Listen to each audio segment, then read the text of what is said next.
Welcome to today's show, Legacy Living, Make Your Life Count. I'm your host, Dr. Gloria Burgess, passionate, inspirational speaker, author, poet, and entrepreneur.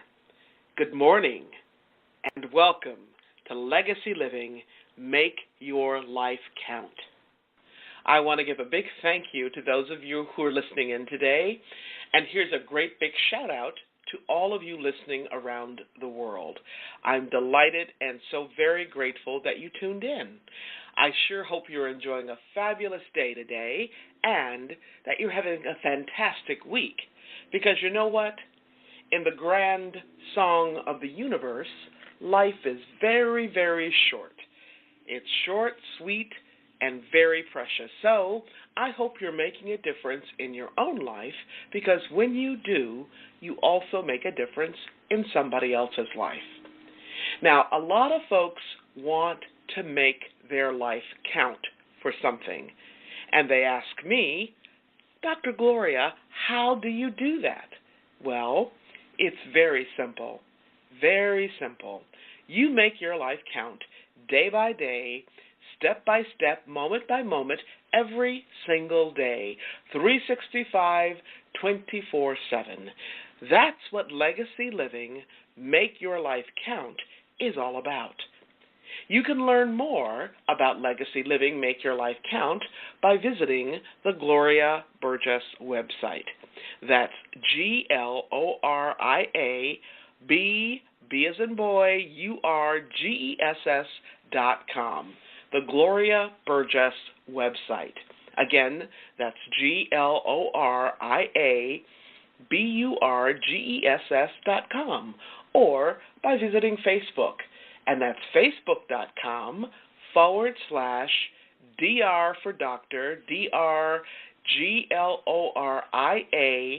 BURGESS, PHD/. Today, I want to share with you about one person's journey of discovering and coming into herself. When you think about it, we're all on the same journey, right? I know I am. Today, I have a very special guest, Hannah Nguyen, and she's going to share about her own journey of discovery and learning about herself and her self-identity. So, who is Hannah Nguyen? Well, she's an amazing person who is absolutely passionate about people and the power of education to change her own and others' lives. Hannah is a passionate, lifelong learner. She's also a trusted friend. I met Hannah almost 10 years ago. And if I had to choose just one word to describe her, I'd say that she is inspired. She's also a dedicated, loving spirit who has a heart for helping others. In her own words, she describes her journey thus: as coming into myself. Coming into myself. I just love that. Now, later in the show, Hannah will share what coming into myself means to her in terms of navigating cultural differences of her two worlds and her journey of seeking her self-identity. As you listen to Hannah's story, you will come to know her as a person who makes a difference in her own life, in her family, and in her community as she devotes herself to serving others. As I said earlier, to me, Hannah is very inspiring. When you hear her story, you'll learn why she's so fired up about making a difference, about making an impact on the world in this way. We are truly blessed to have her as one of our honored guests on my show. In many ways, in her love for people and serving others, Hannah pulls together many threads of what my own life and work are all about. In fact, you've heard me talk about these threads and themes on this show. These are the themes of gratitude, love, service, generosity, courage, compassion, hope, and possibility. Can I just tell you something? Hannah and I had a marvelous conversation, and I'm so excited to have this amazing, life-changing person with us today. This is going to be an incredible show. You don't want to miss a single word of it.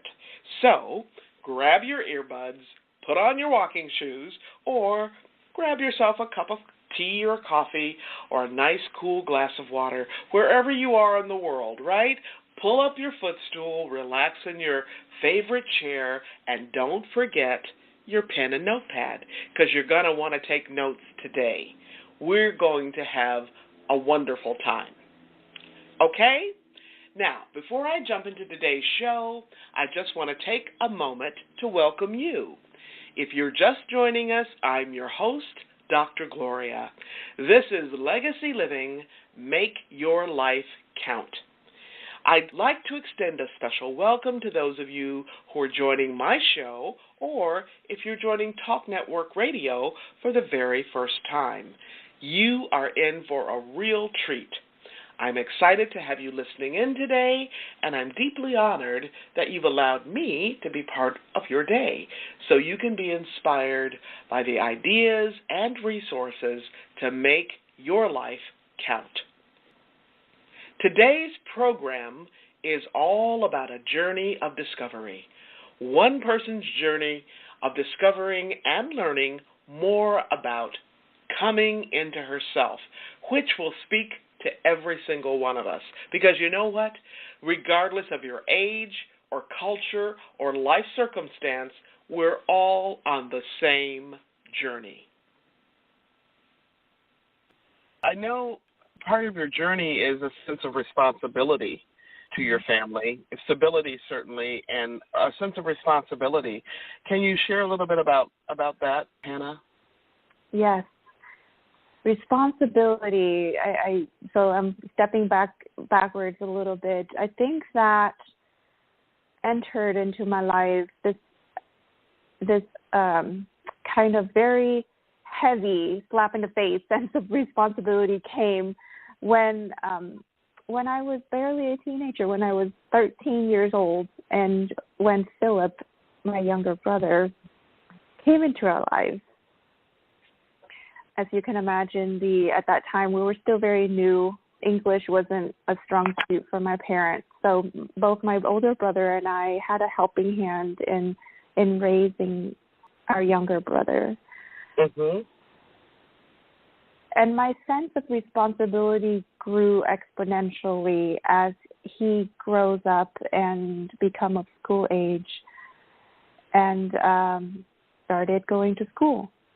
And that was when we were told by the school administration, his counselor, teachers, and nurses, and said that he showed signs of Asperger's syndrome.